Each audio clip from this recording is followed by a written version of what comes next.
Rowdy sheeter ನಾಗ alias ಬಡ್ಡಿ ನಾಗನ ಭೀಕರ ಕೊಲೆಯಾಗಿರುವ ಕೇಸ್ಗೆ ಸಂಬಂಧಪಟ್ಟ ಹಾಗೆ ಪೊಲೀಸ್ನವರ ಮುಂದೆ ಆರೋಪಿ ಚೇತನ್ ಹಾಗೂ ಅಭಿ ಶರಣಾಗಿದ್ದಾರೆ.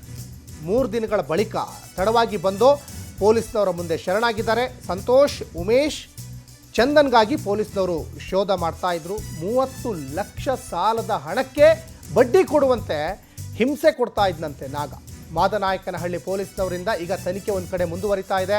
ಆಸ್ತಿ ಪತ್ರ ಹಾಗೂ ಖಾಲಿ ಚೆಕ್ ಮೇಲೆ ಸಹಿ ಪಡೆದು ಸಾಲ ಕೊಡ್ತಾ ಇದ್ದಂತೆ ನಾಗ.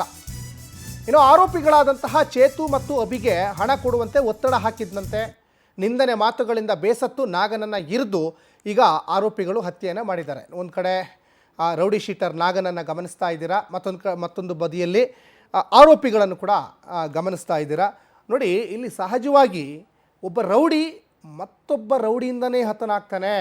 ಒಬ್ಬ ಮಚ್ಚು ಬೀಸಿದರೆ ಅದೇ ಮಚ್ಚು ಅವನಿಗೂ ಕೂಡ ತಾಗಿ ಅವನು ಸಾವನ್ನಪ್ತಾನೆ ಅನ್ನಲಿಕ್ಕೆ ಈ ಒಂದು ಘಟನೆ ಸಾಕ್ಷಿ. ಇಂತಹ ಘಟನೆಗಳು ಸಾಕಷ್ಟು ಈ ಹಿಂದೆ ಕೂಡ ನಡೆದಿದ್ದಾವೆ.